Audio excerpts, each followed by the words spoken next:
Amados, a história de Jacó no capítulo 32, que eu já tinha contado para vocês domingo passado, é uma história de muita batalha, de muita guerra, de muita luta. É a história da maioria dos cristãos. A maioria dos cristãos não serão como Abraão, nem tampouco serão como Isaac. Abraão era um homem que realmente, quando Deus mandava fazer, ele fazia, ele não tinha dúvida, ele não tinha medo, ele não tinha receio. Seu coração era atribulado pelas disposições e pelas situações que Deus colocava na sua vida para ele executar, mas ele era imediato em toda a ordem que Deus havia dado. Ele não pensava duas vezes, ele não pensava três vezes, ele ia e fazia. Cometeu muitos erros na sua caminhada por não entender exatamente a forma como Deus agia na sua vida. Todavia, a maioria dos cristãos não serão como um Abraão, em que Deus vai te dizer o que tu tens que fazer e você não vai obedecer. Você vai pensar na sua mãe, você vai pensar no seu pai, você vai pensar no teu amigo, você vai pensar na sua esposa, você vai pensar no seu marido, você vai pensar em muitas coisas. E no final das contas, você vai dizer a si mesmo, mas é porque eu não consegui, porque eu não fiz, porque era aquilo outro. Você não será um Abraão. Raramente a gente vai encontrar Abraão no nosso meio, realmente falando, literalmente falando. Vocês vão ser muito difícil encontrar homens, realmente, mulheres, que uma vez que Deus falar para ele, ele vai e faz. E lembre-se, Deus não vai falar dos altos céus, ele tem a sua palavra que está na sua mão, ou na palma da sua mão, como está a minha, aqui no celular. Você sabe a vontade de Deus, mas ainda assim você duvida a respeito das coisas dele. Você protela, você é moroso, você pensa duas vezes, você não tem muita certeza, você não é um Abraão. E também poucos serão como Isaac, passando por provas tão pequenas, provas que, como a gente pode dizer, passaram essa vida sem quase ter grandes dificuldades. Assim foi Isaac. Quase não é mostrado o seu nome nas Escrituras Sagradas, é muito pouco e quase sempre está recheado ou de Abraão ou de Jacó. Dele mesmo, propriamente dele, é tudo que a gente sabe dele, são só duas passagens, basicamente. Primeiro, que ele era um homem de oração e orava, e por 20 anos orou para que a sua esposa ficasse grávida, e ela ficou grávida. E depois que ela saiu e eles caminharam um pouco, a Bíblia declara que ele cometeu os mesmos erros do que seu pai, Abraão, quando disse, ela é minha irmã, quando ela era casada. São poucos os momentos de Isaac, só dele, ele e Deus e da história dele. Os maiores eventos da vida de Isaac, basicamente, ou ele está com Abraão, o seu pai, ou ele está com os seus filhos, Esaú e Jacó. Então a gente cai no terceiro personagem, ou a tríade, exatamente dos patriarcas, Abraão, Isaac e Jacó. Quem nós somos? Somos Jacó. Essa é a grande verdade. A maioria da igreja é um Jacó. A maioria da igreja quer perseguir as bênçãos de Deus, quer contar com as bênçãos de Deus, mas ainda quer contar com o seu jeitinho. Ainda não entendeu, ainda não confiou completamente no Senhor. Mas Abraão é assim, a Escritura está nos dizendo que é assim.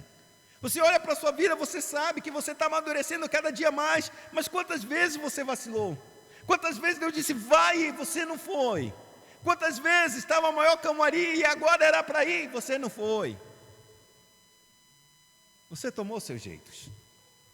Você tomou muita pancada, porque Abraão não toma as pancadas que Jacó toma. Verdade é que Abraão acontece algumas situações difíceis na vida de Abraão, algumas coisas são muito pesadas para que Deus faça algo muito maravilhoso na vida dele, mas com a vida de Jacó, ele sofre pelos seus pecados. Ele sofre muito pelos pecados dele, por a coisa que ele fez e ele está tomando de volta.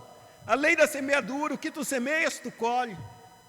E então nessa história de Jacó, ele vai sofrer durante 20 anos, colhendo os frutos que ele teve, de uma vida errada, mas que queria fazer a vontade de Deus, por um pensamento errado. E então ele chega no final dessa história, da sua passagem, que a gente está chegando no final da história de Jacó. Ele tem um último encontro, que é o seu irmão. E no capítulo de número 32, ele está pelando de medo, porque quando ele vai enviar mensageiros para o seu irmão, que ele havia enganado, que ele havia sido deixou o seu irmão, o seu pai, sua mãe, tudo lá para trás. saiu da sua terra com uma mão na frente e outra atrás, tendo um pai riquíssimo. Ele saiu quase que jurado de morte. Ofendeu demais a sua família. A vergonha dele era enorme. E agora ele está retornando para a sua terra e agora ele está com uma vida boa. Ele saiu com nada e agora ele está ricão. Mas isso não garante salvação dele. Como do jovem rico, ele é rico, e para o jovem rico, a riqueza dele era a segurança dele. Mas para Jacó, ele sabe que ele é rico, ele tem muito dinheiro, mas isso não garante a sua segurança. E ele não sabe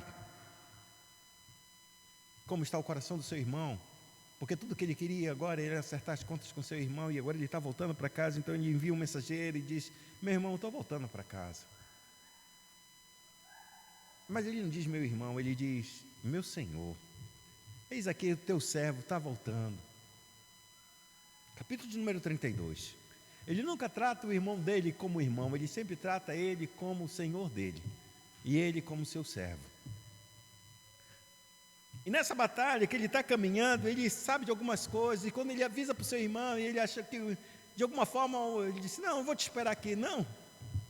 Quando ele ouviu falar do nome de Jacó, o seu irmão Esaú se levantou com 400 homens e partiu numa cavalaria atrás de Jacó. Quando ele ouviu isso, ele disse: meu irmão veio para me matar. Ele não acabou a raiva dele. O ódio que ele sente por mim continua cada vez mais fervendo no seu coração. E é nesse período que Jacó, ele começa a fazer alguns planos para tentar apaziguar a vida do seu irmão. Isso está acontecendo tudo no capítulo 32. Até que ele chega no final do capítulo de número 32 com um encontro com Deus. E quando ele encontra com Deus, ele vai lutar com Deus, que é o anjo do Senhor, e o anjo do Senhor, ele se apresenta como o anjo do Senhor, mas ao mesmo tempo se apresenta como Deus, porque ele é a segunda pessoa da Trindade. É o próprio Cristo, não encarnado, ali diante de Jacó. E agora Jacó, ele está batendo com Deus, ele está lutando contra Deus, e o Deus, ele só vai fazer uma única pergunta, a pergunta que vai mudar a sua história, da sua vida. Se ele reconhece suas fraquezas, seus pecados, ele pergunta: qual é o teu nome? E Jacó, ele vai dizer: Esaú? Vai dizer outro nome? Ele vai dizer o nome que ofendeu e que ele nunca quis ser a pessoa que ele era. Eu sou Jacó, eu sou o enganador, eu sou aquele que enganou o meu pai. Eu lembro dessa pergunta quando meu pai me disse: quem tu és? E eu disse que eu era o Esaú. Eu me lembro quando eu fui enganado, e quando eu cheguei e perguntei: quem és tu? Eu sou Lia. Eu não te trabalhei por Raquel, e por que tu me dás Lia? Jacó sabe o valor do nome. Ele sabe da identidade das pessoas, ele sabe da sua natureza, daquilo que ele errou, daquilo que ele vacilou, daquilo que é tudo destruído na vida dele, e que por causa dos pecados dele, ele está numa situação tão penosa e tão amedrontada, apavorante para a vida dele, que ele só pensa numa coisa: Deus me abençoa, me dá a tua bênção, me dá a tua bênção, me dá a tua bênção. E Deus já havia dado a Jacó, quando ele saiu fugindo da sua casa: eu vou te abençoar, eu vou te trazer de volta essa terra e eu vou te abençoar. Só que nessa luta com Jacó, a Bíblia declara que Deus muda o nome de Jacó. Ele muda porque ele consegue vencer Deus. Como um homem consegue vencer Deus? Só existe um jeito de a gente vencer a Deus, e é reconhecer que Ele é Deus e que nós somos pecadores. A gente vence a Deus quando a gente confia em Deus e reconhece que Deus, que o que Ele fala a respeito de mim e a respeito de você é verdadeiro. Ele sabe. Quando Jacó disse para ele: qual é o teu nome? Jacó. Ele disse: pois tu não serás mais chamado Jacó, teu nome será Israel. É a mesma pergunta que Jesus ele faz à mulher samaritana: mulher, E a mulher já tinha feito uma pergunta para ele: Senhor, me dá dessa água da vida para que eu não tenha mais que vir a esse poço tomar. E Jesus disse: vai e chama teu marido, que eu te darei dessa água. E a mulher se entristece e disse: Senhor, eu não tenho marido. E Jesus volta a dizer: isso disseste com verdade, porque já tiveste 5 maridos e o que tu tens não é teu. Sabe quando a gente vence Deus? Quando a gente reconhece os nossos pecados e as nossas faltas e fala a verdade para Ele. O que inclina o teu coração, o que machuca o teu coração, o que tu desejas fazer e o que é contrário à vontade dEle. Quando você é capaz de dizer isso diante de Deus, você o vence. Você o vence porque Ele não quer te destruir, Ele quer te abençoar, Ele quer te perdoar, Ele quer te restaurar. É por isso que Tiago ele diz assim mesmo, que é melhor a misericórdia do que o juízo. Muito melhor a misericórdia do que o juízo. Muito. Porque o juízo, quando Deus vem sobre nós, já está decretado, porque Ele sabe os nossos erros. Quando Jonas foi até Nínive, já estava decretado o seu juízo. Só que Nínive se arrependeu. E quando Nínive se arrependeu, Deus derramou da sua misericórdia sobre Nínive. E a misericórdia triunfou sobre o juízo. É exatamente isso que Deus fez com Jacó. Ele ganha Deus falando a verdade, sendo sincero, colocando quem ele é, para que Deus não o destrua. E Deus desloca a perna de Jacó, e Jacó agora passa a mancar para o resto da sua vida, porque ele tem um encontro com Deus, e Deus mudou a vida de Jacó.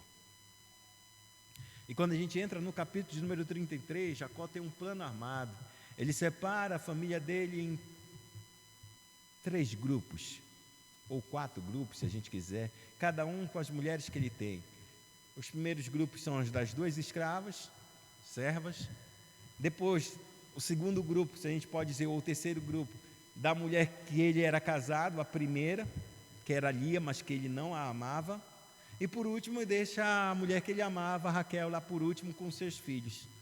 Porque ele pensava, se Esaú tiver com muita raiva e quiser matar, algum desses grupos vão escapar. Cada um deles estava sentado em camelos. E camelo corre. Então, quando Esaú viesse e matasse algum grupo, daria tempo de pelo menos salvar alguém. Só que quando Jacó ele faz isso, ele separa todo esse povo e passa o val de Jaboque, só que ele fica no val e luta com Deus. Quando amanhece, ele está andando e está mancando. Ele sabe agora, ele vê ao longe Esaú vindo com toda a sua comitiva de 400. Agora é alguma coisa que é maravilhosa. Porque apesar de ele ter traçado toda a sua estratégia na sua cabeça, Jacó mancando, ele passa na frente de todo mundo. Jacó agora, ele quer enfrentar as suas próprias consequências dos seus próprios pecados. Ele não vai deixar a sua família apaziguar a ira do seu irmão. E disse, se alguém tiver que morrer, vai ser que começará por mim. Então ele passa na frente de todo o grupo. E a Bíblia declara que Esaú está vindo ainda distante. Ele desce e se prostra 7 vezes como um sinal de grande reverência para com aquele que estava vindo. De grande consideração. No seu coração, ele só pensava que ele me poupe, que ele me poupe. Que o Senhor poupe a nossa vida, a nossa descendência. O que ele não sabia era que Deus já havia transformado o coração de Esaú. Esaú desce do seu cavalo, sai correndo e o abraça, o beija, e os dois choram. Essa é uma das cenas mais lindas das Sagradas Escrituras. De um amor tão grande de um irmão pelo outro, apesar de todas as coisas ruins que aconteceram entre um e outro. Nessa noite eu queria falar algumas coisas a respeito dessa história, sobre perdão, sobre reconciliação e sobre separação. perdão, reconciliação e separação. Porque nesse capítulo de número 3, ele vai falar, nesse capítulo de número 33, ele vai falar esses 3 temas para nós. O primeiro tema é que Jacó ele se prepara para enfrentar o seu irmão cheio de ódio, pelo menos era essa a perspectiva que ele tinha. E a perspectiva que ele tinha era exatamente que meu irmão vai me matar e tudo que eu posso fazer é me humilhar diante dele, como eu me humilhei diante de Deus. Então ele faz isso, e ele faz o gesto de se prostrar diante de Esaú por 7 vezes, como se ele fosse realmente um servo do seu irmão Esaú. E a Bíblia declara então que agora os dois se juntam. Apesar de todas as intrigas dos 20 anos que se passaram, um espaço de tempo tão enorme, a Bíblia declara que esses dois, quando se encontram,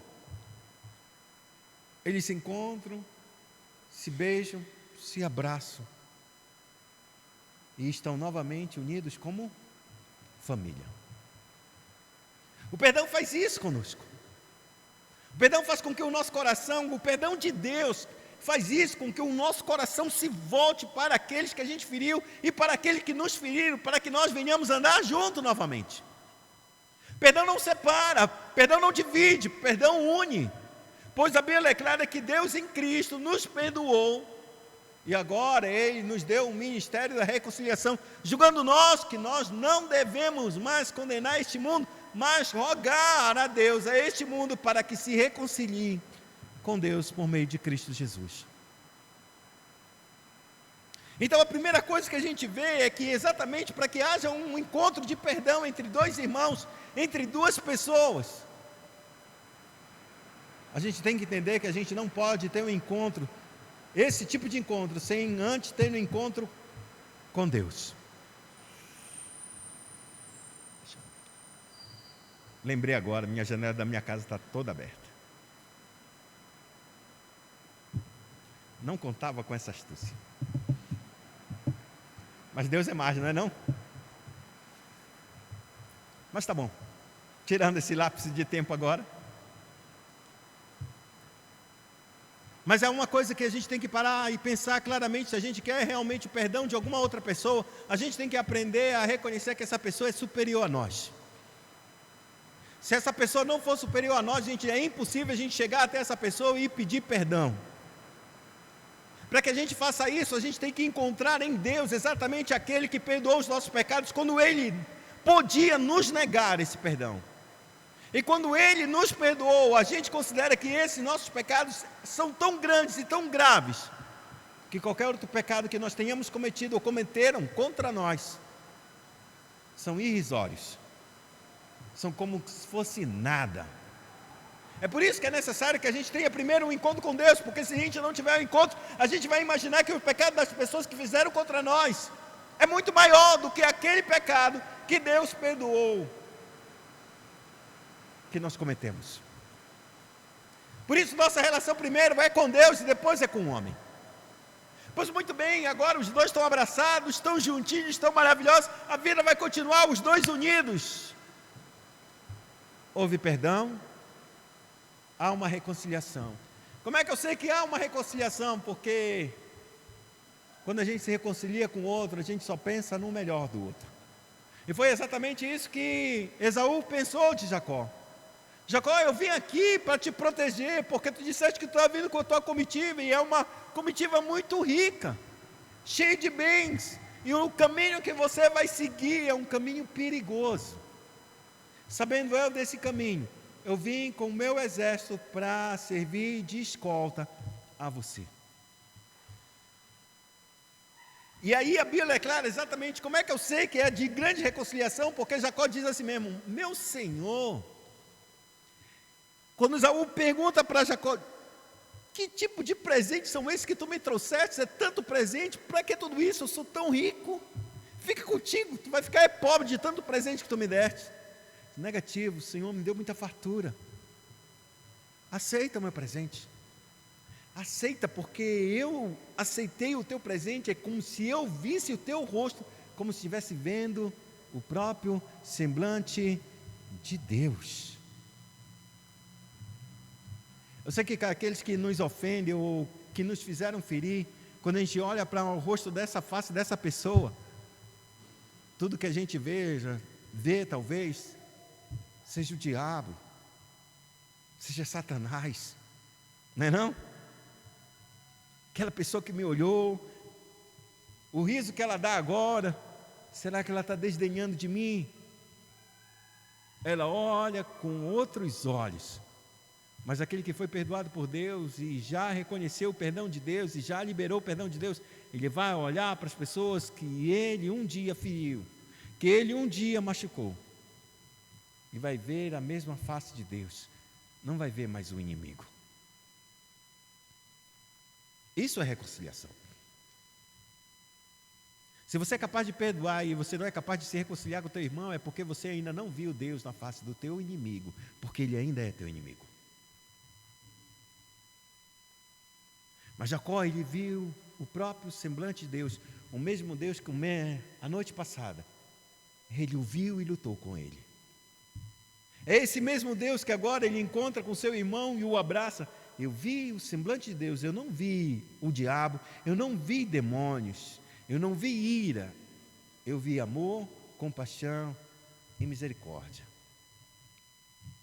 e proteção. E Jacó insistiu, então Esaú disse, tudo bem, eu vou levar, eu estou muito rico, mas eu vou levar, mas eu vou junto contigo, eu vou te seguindo, eu vou te escoltando. Aí Jacó disse, não, meu senhor, eu tenho meninos pequenos, e o gado tem vaca leiteira, a gente tem que ir bem devagar, não posso ir trotando, eu não posso ir acelerando, porque se eu for acelerar, eu vou matar todo o meu rebanho, e talvez até os meninos possam desfalecer no caminho. Vá o senhor na frente.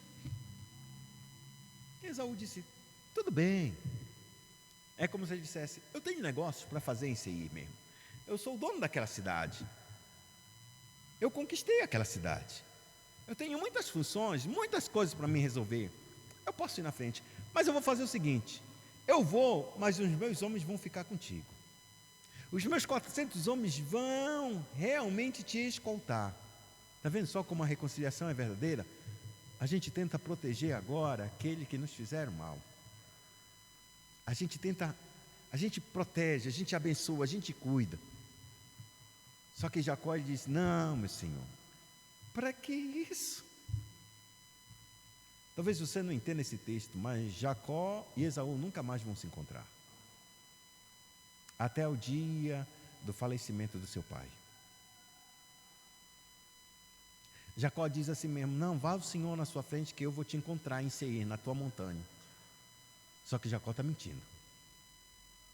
Jacó não tem coragem de dizer, eu não vim para estar na terra que tu estás, eu vim para estar na terra que Deus disse que era para estar Abraão, Isaque e Jacó, na terra prometida, e Seir não faz parte da terra prometida. Só que Jacó é fraco, mas Abraão, ele lutou com Deus. Entende agora por que a igreja é como Jacó? Ele podia dizer, meu irmão, eu vou para outro caminho, eu vou para outra direção, você vai para cá e eu vou para lá. Jacó não consegue, ele está fechado com o seu irmão, ele não quer machucar o seu irmão, ele não quer ferir mais uma vez o seu irmão, então ele prefere dizer, vai na frente que depois eu vou. Agora começa a separação. E a gente vai ter que entender uma coisa, nem todo perdão e nem toda reconciliação leva a gente a andar no mesmo caminho dos reconciliados. E é aqui que esse texto vai falar claramente com Israel, nos seus dias. Porque naqueles dias, a Bíblia é clara que Deus escolheu Jacó e rejeitou Esaú. Ele separou Jacó para andar com ele, mas Esaú tomou outro caminho. Deus abençoou Esaú, abençoou porque ele era filho e descendente de Abraão e de Isaque, assim como Deus abençoou Ismael. Mas eu te pergunto, é contada a descendência de Ismael? é contada a descendência de Esaú, acabam-se ali. Só contam os filhos dele e acabou. Contam-se os filhos de Esaú e acabou. Quando Israel está entrando na terra prometida, a Bíblia declara que Deus diz assim mesmo: não entre na montanha de Seir, porque essa eu dei ao seu irmão Esaú. Não toque neles. Eles têm outros deuses, eles têm outra situação, eles têm outra coisa, mas não toque neles. E aqui o que eu quero conversar com vocês a respeito disso. A gente não se separa por causa de pecado. Quem se separa por causa de pecado é porque está em pecado. A gente pode se separar, sim, mas depois de se reconciliar, porque estaremos em paz. E quando isso acontece, Abraão? Acontece quando a gente aprende e entende que uma pessoa não serve a Deus e a outra pessoa serve a Deus. Está dando para entender? O perdão sempre vai unir as pessoas e vai levar elas a uma reconciliação para que eles vivam juntos. Mas se uma dessas partes não caminha com Deus, a gente não pode andar com eles. Esse é o ponto entre nós, Jacó e Esaú. A gente não se separa porque aquela pessoa fez um mal contra nós, fez isso e aquilo outro. Não.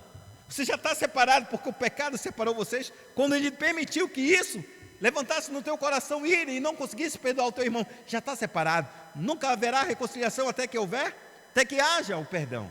Mas uma vez que há o perdão, agora a gente vai ter que ter caminho juntos. A Bíblia diz exatamente: eu vou te escoltando para a montanha de Seir, ou seja, eu estou te escoltando para o lugar que é longe da terra prometida, para o lugar que não é o lugar que Deus tem colocado você. E Jacó disse: não é esse lugar que Deus me chamou para ir. Ele não tem coragem de dizer, ele não tem coragem de ferir o seu irmão. Ele só diz: vai na frente que depois eu vou.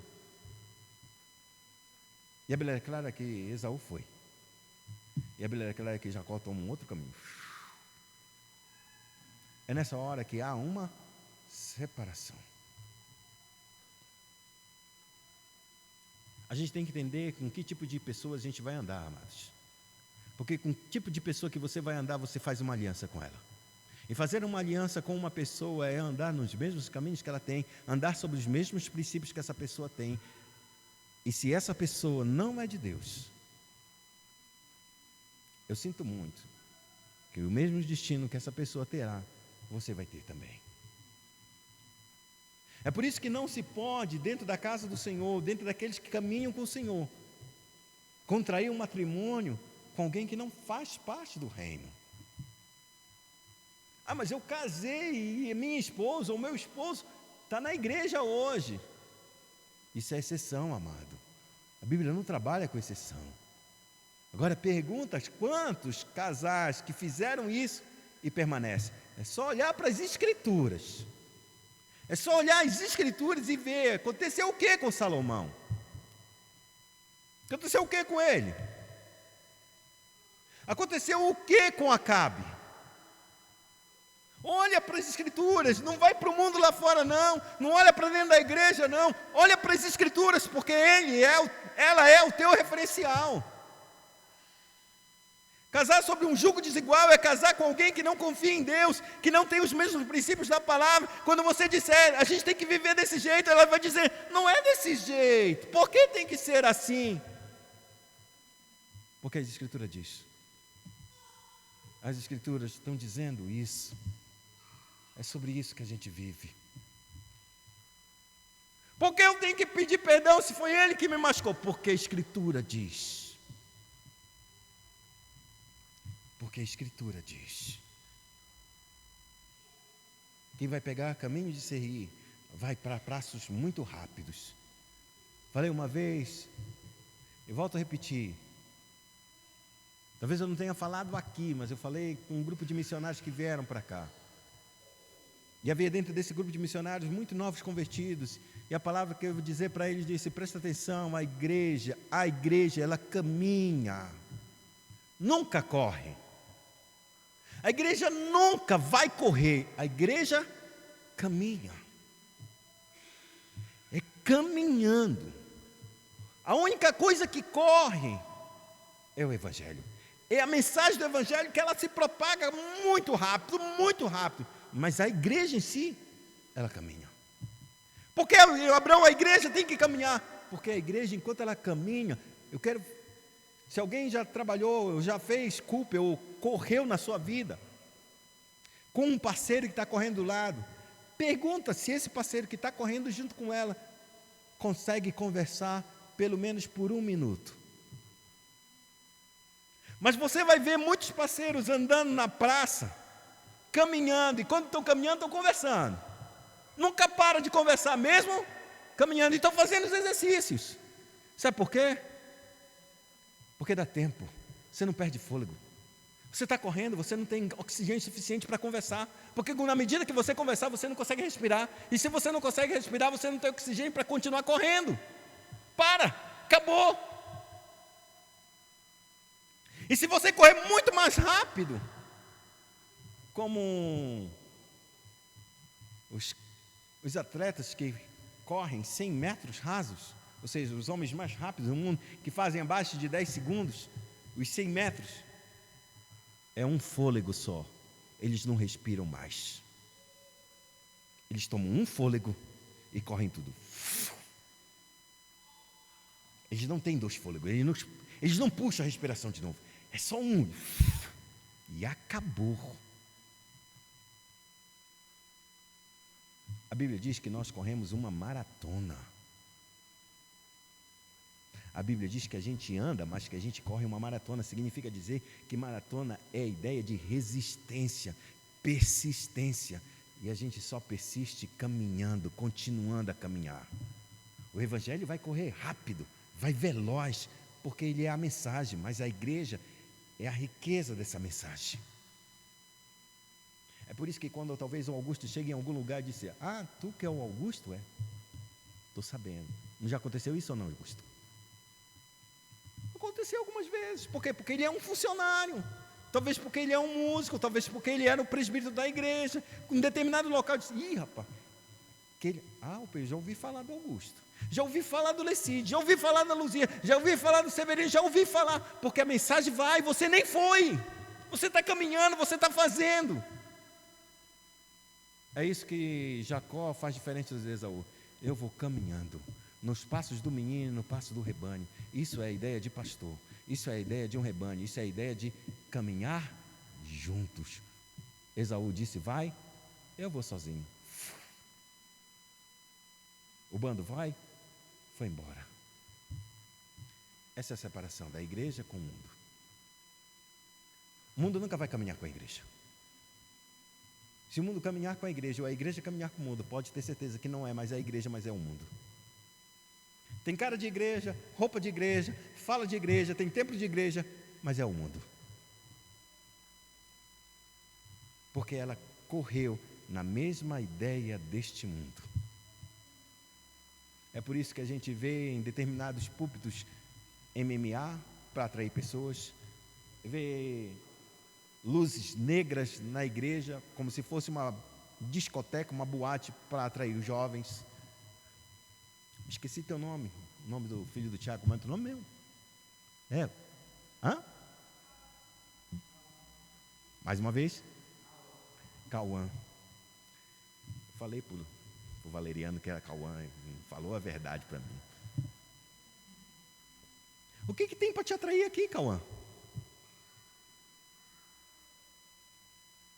Sério, Cauã? Banco, luzes brancas, acabou. Nenhuma banda assim potente a gente tem. Não diminuindo nossos irmãos. Mas não tem. É um violão e a voz de 2. Quando eu aqui quero atrapalhar, vai em 3. Acabou. O que tem para te atrair? Tu, Cauã. Como jovem, o que tem para te atrair nesse lugar? Em que tu praticamente passa 1h30, 2 horas nessa igreja, o que tem para você? Dia de domingo, o que você tem, Angelina? Olha, a gente está nesse mundo, deve estar tocando terror em várias festas por aí, e você sabe, você conhece. O que te faz fazer aqui? Porque meu pai está aqui, ele não me deixa. Amado, o teu pai é Deus. Você engana seus pais, você engana sua mãe, mas o teu pai é Deus. Porque se ele não for o teu pai, amado, você está se enganando. Eu não estou pregando para ti, mas isso é para todo mundo aqui. O que te faz te atrair se não for as escrituras? Porque esse homem que prega aqui não é maravilhoso, não sabe falar tão bem assim. É as escrituras, e é essa escritura final que decide o que a gente vai ser da vida, em quem a gente vai confiar, porque a serpente, ela vai estar do nosso lado todo o tempo. E o texto bíblico diz que a serpente era a mais atraente de todas as criaturas que Deus fez.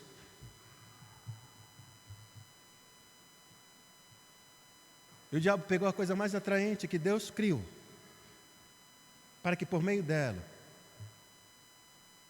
fizesse com que a gente esquecesse que a palavra dele é verdadeira.